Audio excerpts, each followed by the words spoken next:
Amen. Glory to God. Napakabuti ng Panginoon. Ano po? Paumanhin po sa ating lahat sapagkat we have a technical problems a while ago na kung saan hindi nagpe-play yung ating vmix at wala tayong lyrics kanina. Naalala nyo ba yung mga nakaraan natin mga panahon kung baka acetate pa yung ginagamit natin kung hindi kartolina?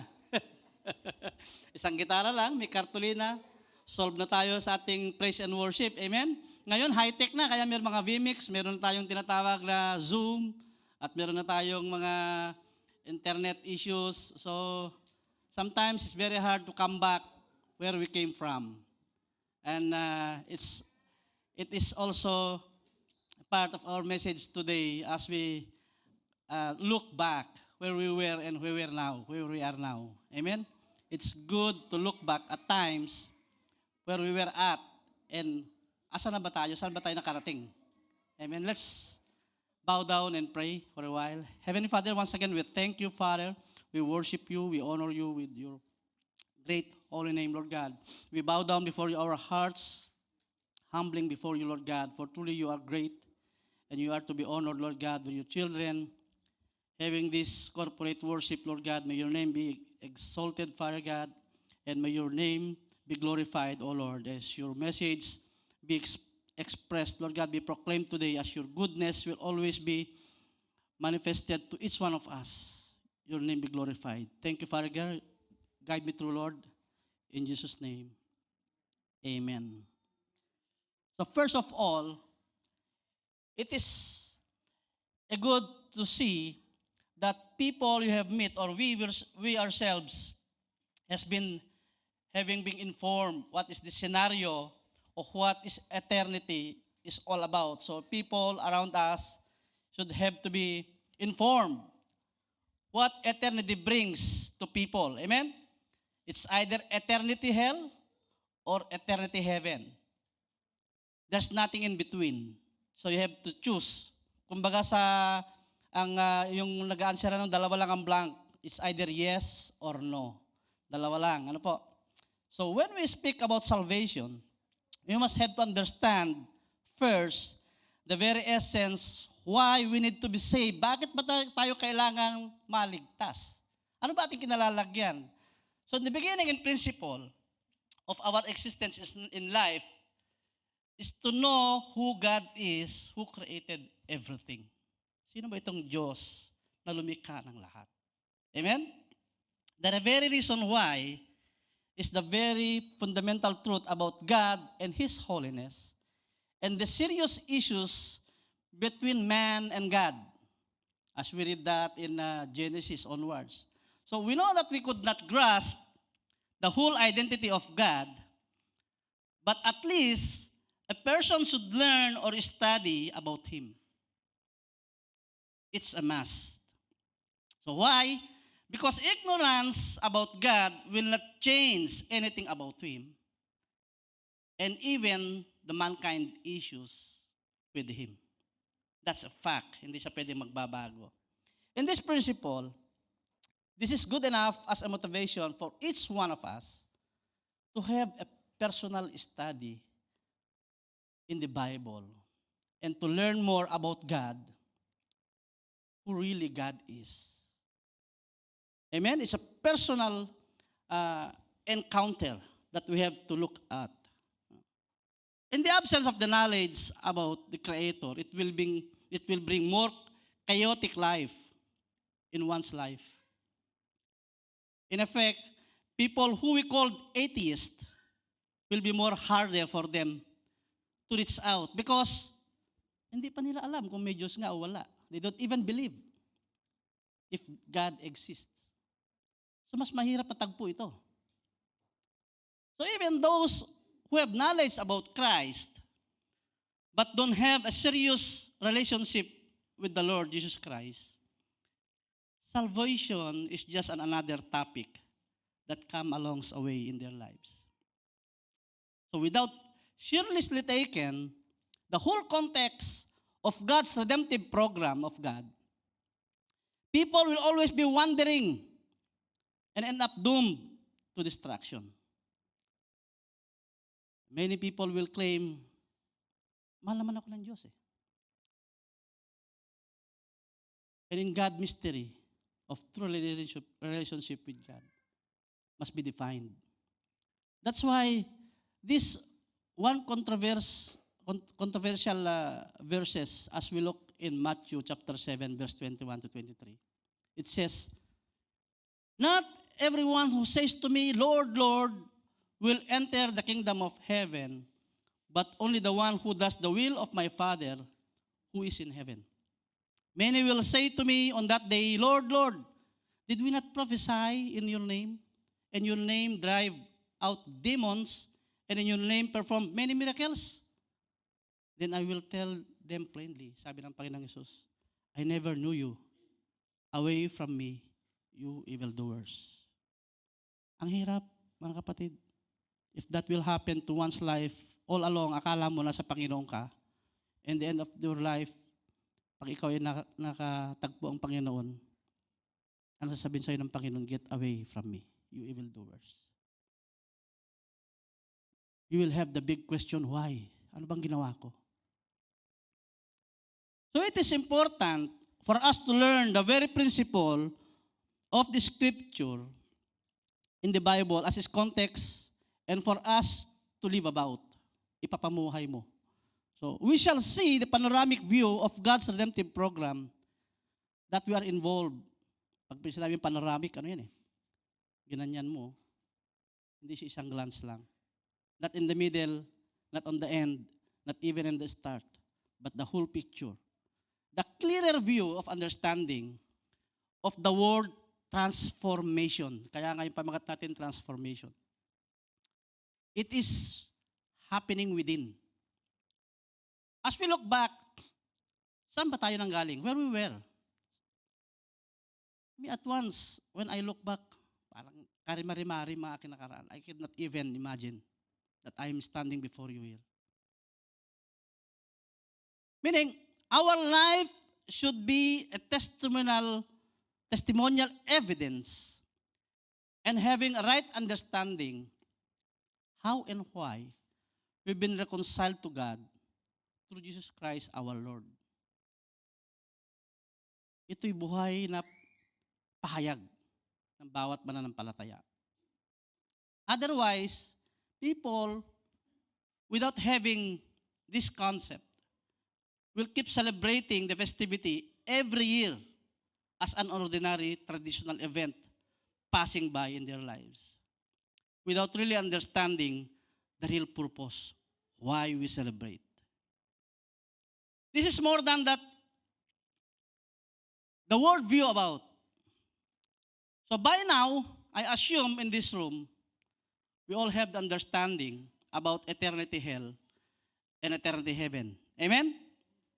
Palagay ko, wala sa atin dito ang hindi naniniwala na merong wala sa atin dito ang hindi naniniwala na merong langit at merong impyerno. Lahat tayo naniniwala meron yan. So isa doon ang pwedeng kalalagyan ng tao. So let us jump in verse 1 of Ephesians chapter 2. Sabi doon, "And we were dead in trespasses and sins, in which you once walked, following the course of this world, following the prince of the power of the air, the spirit that is now worked in the son of disobedience, among whom all once lived in the passion of our flesh, carrying out the desire of the body and the mind, and were by nature children of wrath like the rest of mankind." Di ba? Ano kadalasan ng sa ating mga pinanggalingang bansa, sa mga lugar natin? Pag celebration, party-party na, pulutan na, alak-alak, ano pa ba? We even once were there. These verses that we have read is just a backtrack when we were not yet belong to Christ.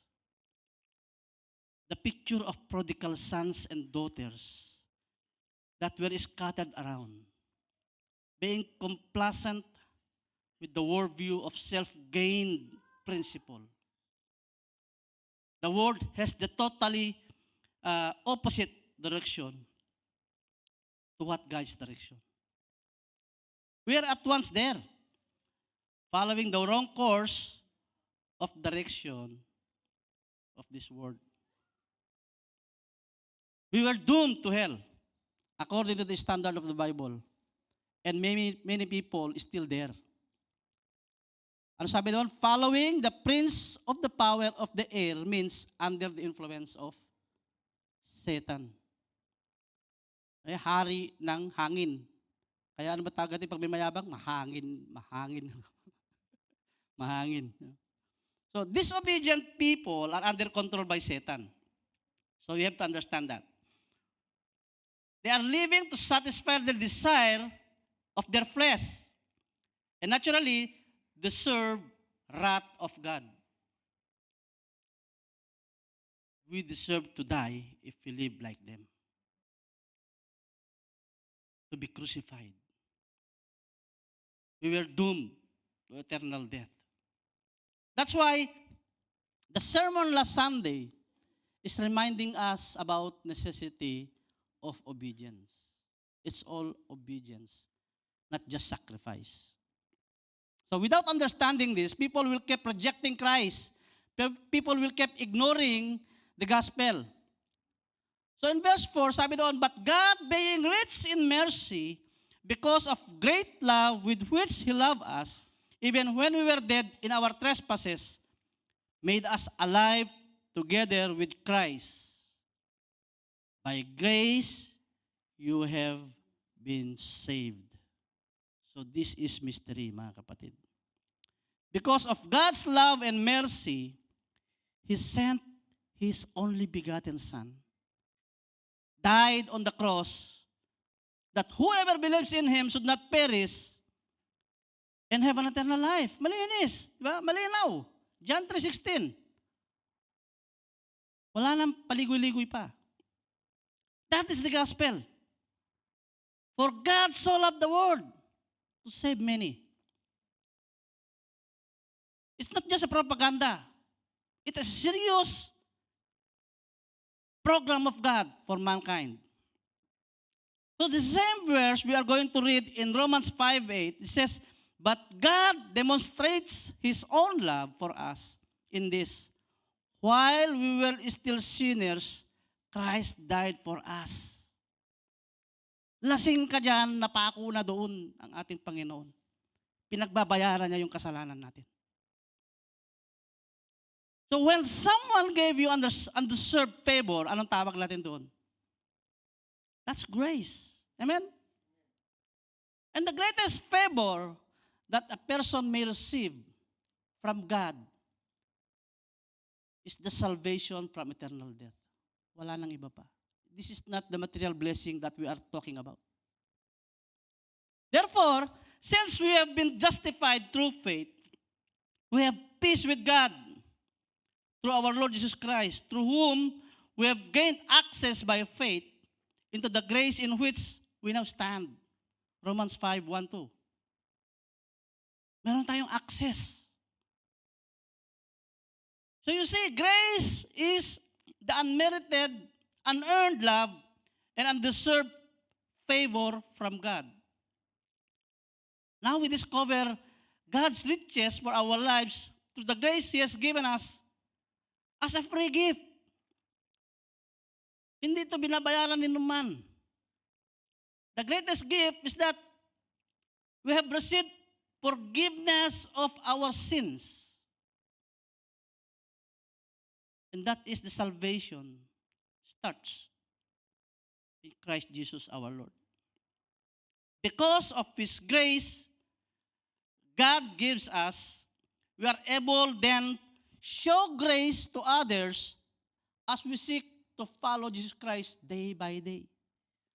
The fruit of the Spirit follow. Amen?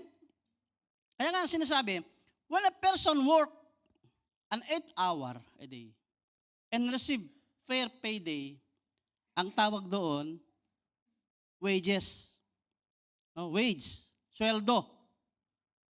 When a person compete with an opponent and receive a trophy for his performance, that is prize. And when a person receives appropriate recognition, when you stayed 15 years, 10 years, 20 years in a company, that is called award. Bira, hindi ko yata naranasan yun. I've been 11 years in my last company and I'm staying 15 years now. I haven't received any award yet. Maybe I don't deserve thing. But when a person not capable of earning anything, not having a wage, not having a prize, and deserve no award, and even then, you receive such gift, how that is look like? That is a good picture of unmerited favor, and we call it grace.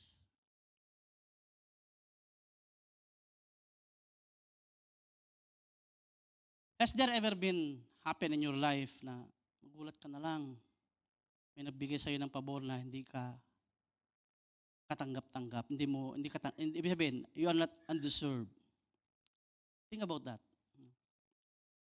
Ang sarap ng pakiramdam, di ba?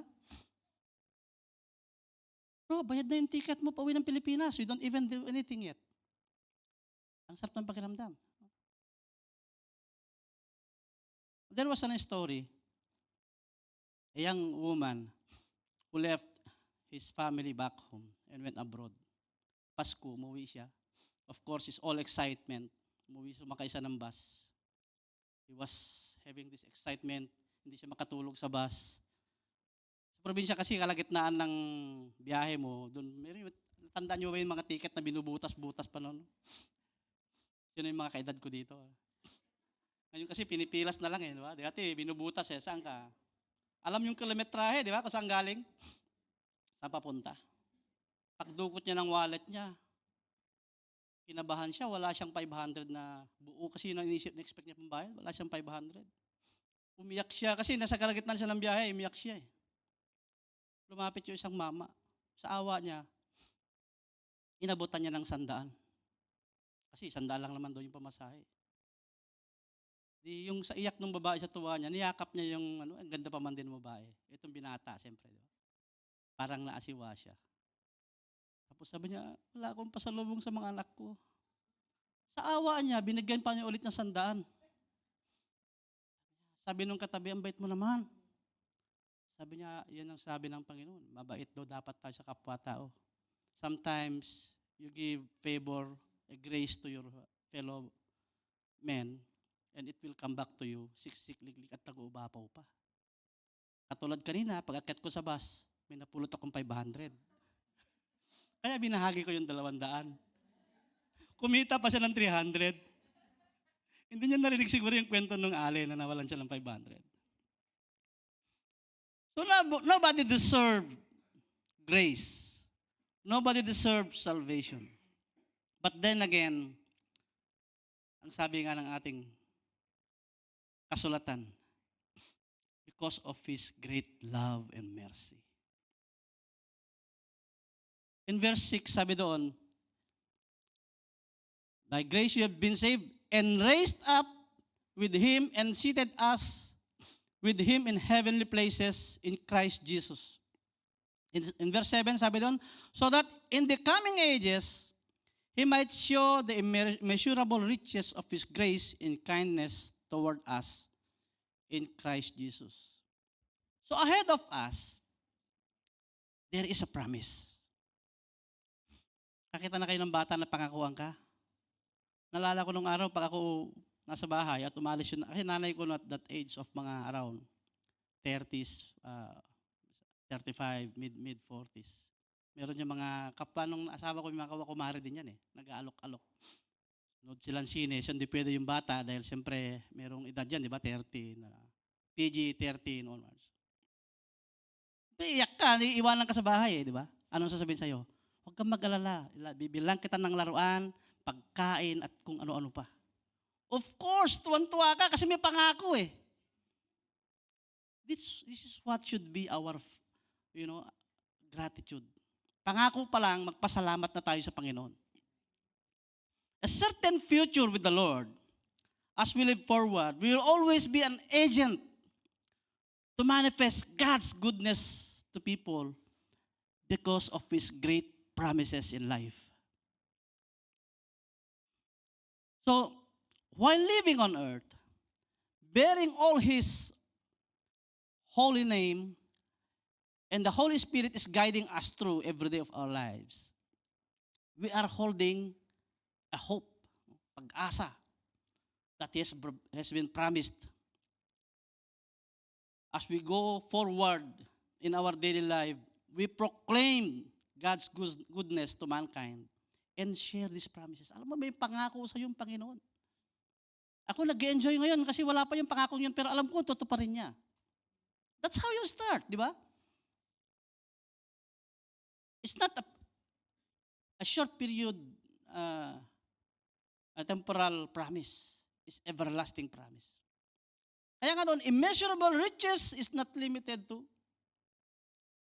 monetary, material blessing, loved ones. It is beyond. It is more than we could see. When you are being possessed by the Holy Spirit, it is imperative that the fruit of the Spirit will always be manifesting to our lives. Hindi pwedeng hindi. Lalabas at lalabas yan. Pag piniga ka, may lalabas kang katas. Katulad halimbawa ng mga espongha. Pag piniga mo, may lalabas na tubig yan. So to be possessed by the Holy Spirit, the meaning is, you are dead to your flesh. A complete detachment from you where belong. Wala ka na doon sa dati mong pinanggalingan. Wala ka na sa pare, patagay nga. Wala na yan.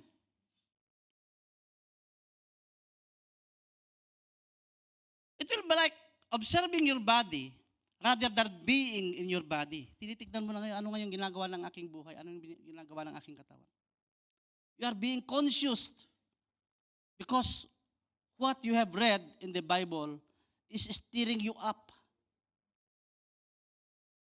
Kaya nga lagi namin ina-encourage, each one of us should study the Bible every day for you to be stirred up.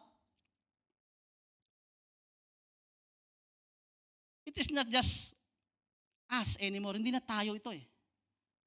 But presenting the one who were under-possessed, which is Christ, the Lord Jesus Christ. Pag-aari na tayo ng Panginoong Hesus.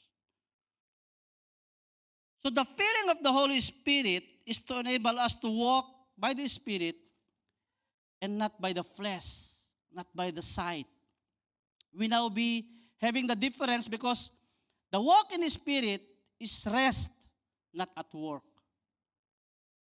Oh, hindi dahil sa iyong kakayanan, dahil sa iyong you are resting with the Holy Spirit, with His guidance. So to be filled with the Holy Spirit is to be empowered and controlled by the Spirit. Hindi mo siya pinangungunahan. Siya na ang nangunguna sa'yo. To experience renewal, obedience, boldness to witness, and share the gospel, and the freedom from the power of sin will always be there. Conscious ka na. Pag meron kang nagawa, sabi niya, I am going to sin. Kaya nga, pag meron kang pinaplano na hindi maganda sa iyong buhay, you project it. Ano ang consequences nito? Kaya nga sa aning word, prevention is better than cure.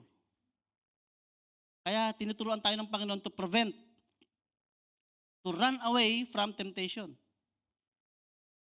And in verse 8, sabi doon, for by grace you have been saved through faith, and this is not your own doing, it is the gift of God, not a result of works, so that no one may boast. Kung ano yung ginawa mong mabuti, hindi mo yan may pagmamalaki. Ligtas ako kasi mabait ako eh. No. I still remember a phone call during the first year I've been in this country. One of my colleagues. in Saudi Arabia was about to die. Ang sabi ng asawa, tawagan mo. And while explaining and praying through phone, sabi niya, siguro, pre, pupunta naman ako sa langit kasi mabait ako eh. Kakalungkot, di ba? This very known verse, many are confused. A very controversial verse, confusing to some. Without explaining this clearly, in principle and in context, this will lead to wrong concept of salvation. We don't believe the notion of faith plus work is salvation. The passage emphasizes that salvation is not a result of our own doing, but rather a result of our faith in God's grace and mercy. It is a connection to John 14:6. Anong sabi doon? I am the way, the truth, and the life. No one can come to the Father not by me. No one. It's not an alternative. I have highlighted a while ago the meaning of grace, which is the unmerited gift. It is even a result of good works. So this mystery of salvation should always be proclaimed that only Jesus can save you so that no one can boast. Meaning to say, any good deeds may not give merit for you to be saved.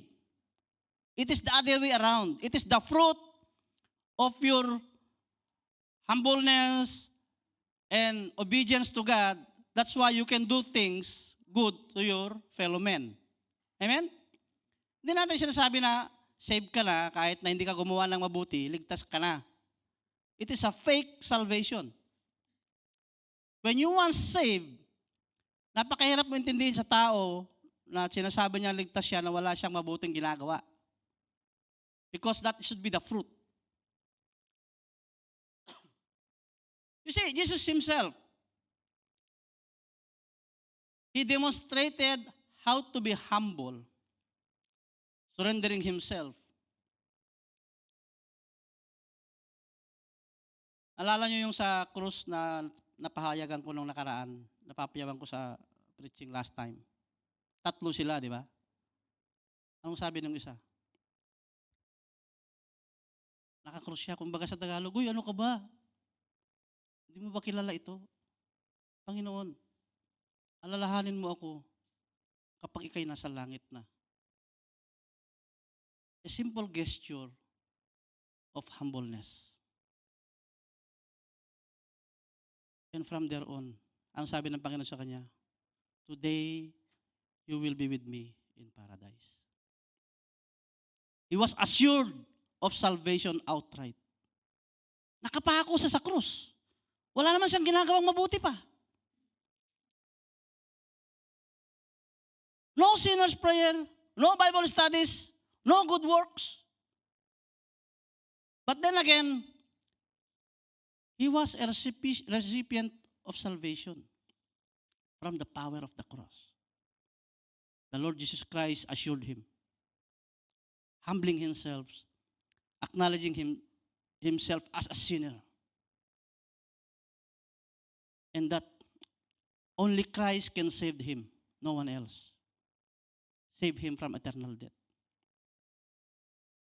Of course, hindi naman natin sasabihin na kailangan mo munang mapako sa cross, brother. Para pagdating mo dun, sabihin mo, Lord, remember me when you are in heaven. Hindi naman lahat ng pagkakataon may pakuan ng krus araw-araw.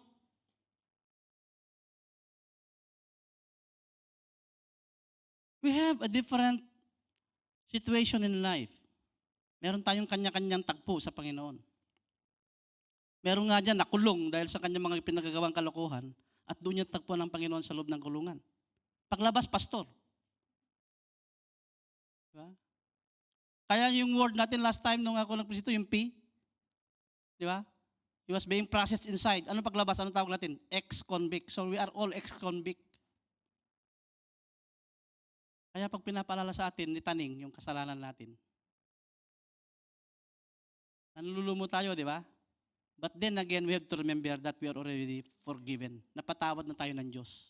Huwag tayong mamuhay sa nakaraan. We can remember, but we cannot live again what we were at. So some people may understood as well that this verse saying, freedom to sin. Anyway, ang sabi niya may iba, mabait naman ang Panginoon. Bukas patawarin naman ako. No.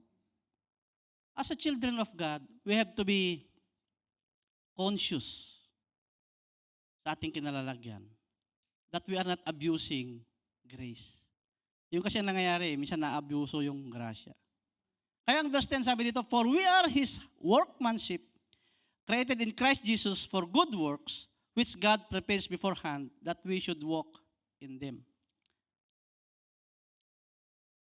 As I used to mention, the two important days in our lives, nung ikaw ay pinanganak at kung bakit ka pinanganak.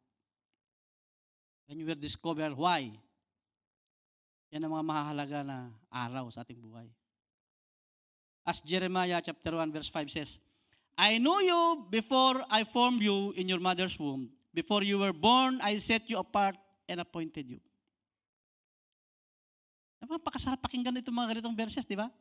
Noon pa man, kilala na tayo ng Diyos. At may nakalaan sa ating kinabukasan.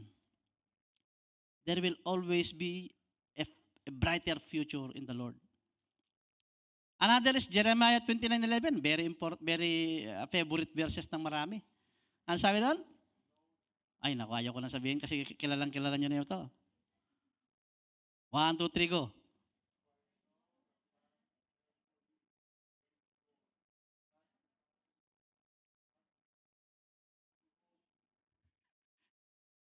Binasa nyo eh. This only proves that God loves us. Amen? And He is in working in us.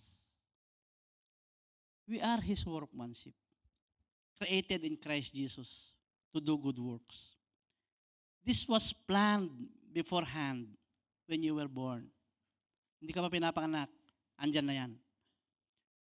We were His promising children to employ good works as a result of our salvation to others. It's wonderful to hear that we are reflecting the idea of being a child of God. Anak ako ng Diyos. The Bible teaches us that we are saved by grace through faith and that good works are the result of our salvation. In other words, we don't do good works to earn salvation, but rather we do good works because we have been saved. So as a children of God, we are called to be a light and salt sa mundong ibabaw at ipaliwanag ang kabutihan ng Diyos that loving your neighbor is more than just helping them materially, emotionally, physically, and everything. But to introduce the goodness of God for a person, a sinner person, to be saved from wrath of God. Amen? So the phrase is, faith without work is dead, is a biblical quote from the book of James in chapter 2, verse 14-26. This is the passage emphasizes the importance of good deeds and the actions as an essential component of faith. It argues that faith alone is not to justify one's salvation, but rather, faith must be accompanied by good works. Kasi pag wala ka namang ginagawa, how can you prove that you have faith? This is sometimes to say about the fruit of the Spirit is what, without doing good works, what evidence you can bring that the Holy Spirit is within you. So the fruit of the Spirit, in biblical context, sabi doon sa chapter 5 ng Galatians? Love, joy, peace, patience, kindness, goodness, faithfulness, gentleness, and self-control. So yung mga word na ito, we are about to practice. Pinag-aaralan natin practice ito because of obedience. In short, doing good works is a byproduct of salvation, that we are a handiwork of God. So this should be a driving force of our faith in obedience to God. So the intimacy of relationship with the Lord Jesus Christ will be manifested to us daily as we bring forward the very meaning of being a child of God. When you say you are a child of God, you have that intimate relationship with the Lord Jesus Christ. No excuse.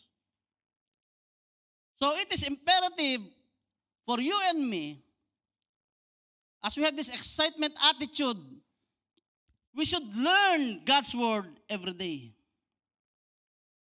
Hindi mo pwedeng sabihin, busy ako eh.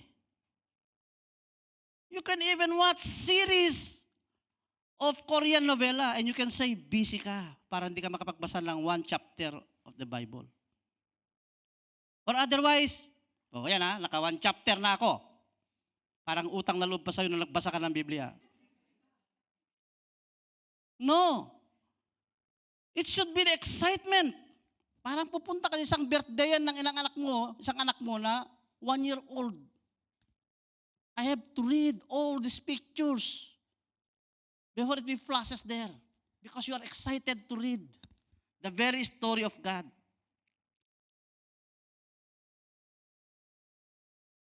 So you have these opportunities in life that you are excited about. You always be, pagpasalamat ka. Pagbasa pa lang John chapter 1, and the Word was made flesh. Diba? Mabubuksan mo yung dalawang kamay mo when you worship. Sa mga nag-Kairos, you remember the story of Return to Hauna? Sabi pa, paborito doon nila ito eh. You see, when we go to Hauna, at her younger age, he studied their language. And he still remember very first word. Nawakan niya haligi. Itong haligi na ito. House. Ano nga ba yung house, Brother Alvin? Kalimutan na. And he write it in their language. Sinulat niya. Itinranslate niya yung Biblia sa kanilang lengguwahe. At ay mga tao is being discipled that they are excited. Kailan mo sasabihin sa amin? Ang tungkol sa Panginoon. Ang tungkol sa creation.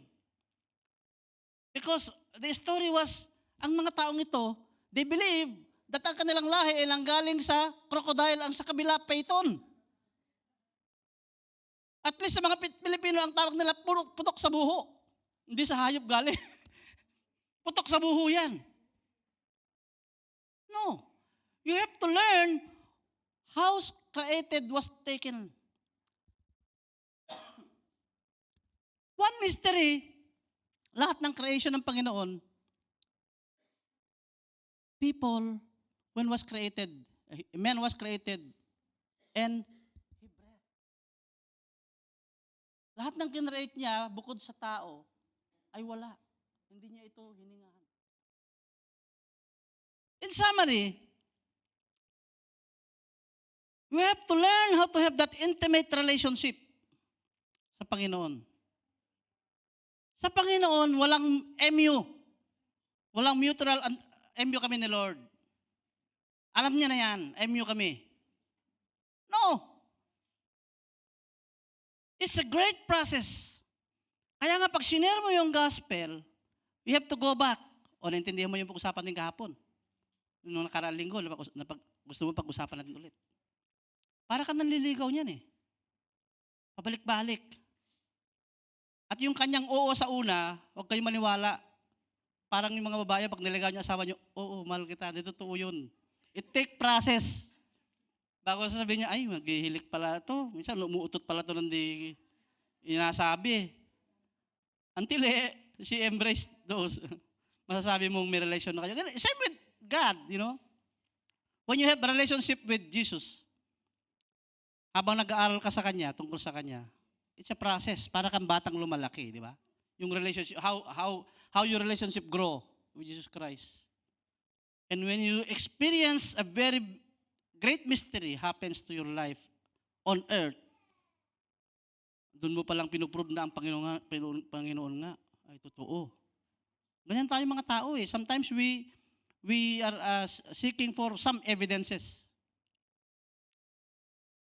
So it is a process, my brothers and sisters. When we being reconciled with Christ, our Lord, when we declare our relationship with the Lord Jesus Christ, transformations begin. Hindi pwedeng bukas. Hindi pwedeng sa susunod na taon. Your transformations begins. As now, we are now in God. God, we are become His workmanship to deliver every day, to bring glory to His holy name.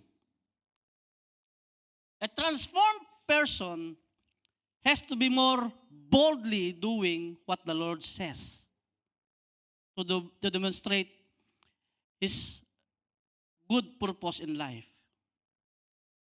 So His ministry on earth is a serious topic and a serious life to be with. So the doctrine of transformation is a biblical concept that refers to the process that we are talking about. Changing ourselves from old to become Christ-like. It is mentioned in the Bible very several times na nakikita mo, like we used to say here in Romans 12, chapter 1, verse 2. Romans chapter 12, verse 1 to 2, which states that believers should be what?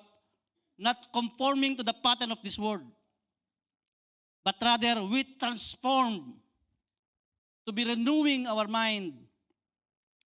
That the gospel of truth as a believer will always be manifested to one's life. That pag nakita ka nila, this is a children of God. Pray for me. Tayo kami, kuya, magingin ng panalangin kasi malapit ka sa Diyos. Ganyan na mga sinasabi sa inyo, di ba? Because they believe that when you prayed, God will listen to you, not for them. And sometimes you have to make, ano tag ito? Teaser. Ayaw mo bang maranasan yung katulad na sinasabi mo sa akin? That when you pray, you don't ask me anymore, you go there directly. And when you say, paano nga ba? You have to be more excited. Tapos sabi mo, teka, parang hindi ko yata alam mag-share ng gospel. And you say you are 10 years, 15 years in the ministry. So brothers and sisters, let us continue to live a life worthy of our calling. That our Lord Jesus Christ will always be manifesting in our lives as God, the Holy Spirit will guide us through. Na lagi nating bitbit ang mabuting gawa. Lagi nating bitbit ang magpapahayag ng salita ng Panginoon. Na ipinamumuhay natin yung ating mga sinasabi. Na ang sarili nating buhay ay maging picture of great transformation.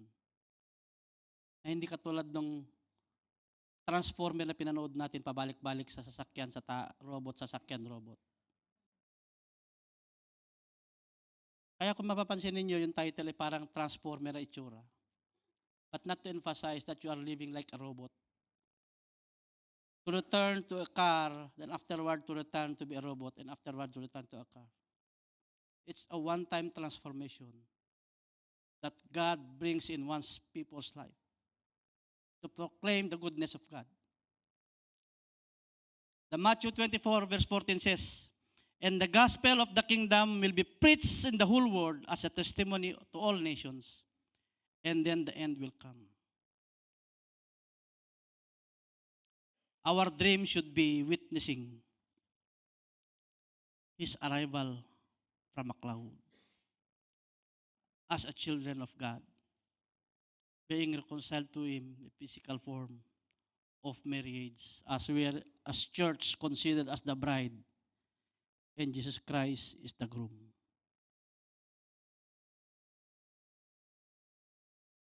Let us pray. Heavenly Father, thank you, O Lord, for your mercy and love, and the grace you outpour to your people, Panginoon. Thank you, Father. Salamat, O Diyos, sa buhay na binibigay mo sa amin sa araw-araw. Sa pagbibigay mo ng kalakasan, sa pag-asa, Panginoon. Natunay nga kami, Lord God, excited sa araw-araw naming buhay na ikaw ang siyang laging nitatanghal. Ninanais namin, Panginoon, na ikaw ang siyang laging mapaparangalan. Purihin ka, Panginoon, sapagkat ikay hindi nagbabago. Ikay mabuting Diyos. Ipinalasap mo sa amin, Lord God, ang kabutihan. Ngayon pa lamang nasa lupa kami. How much more when we enter the gates of heaven? Children of God like us should be excited to live a life having you in our lives, Panginoon. Pangunahan mo bawat isa, O God.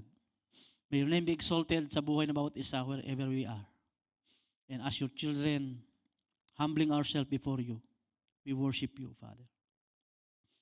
May you bring us strength at patuloy nga kami lumalapit sa iyo, Lord God, para sa mga may sakit naming kapatid, sa mga nagdadalamhati ngayon. Maging sa mga may dinadanas, struggling life, Panginoon. Na ikaw ang siya mag-comfort, Panginoon, mabigay ng kalakasan, mabigay ng katugunan, Panginoon. And as they come back, Panginoon God, they will come back with worship, with high honor to your holy name, for truly you are faithful. In Jesus Christ we pray. Amen.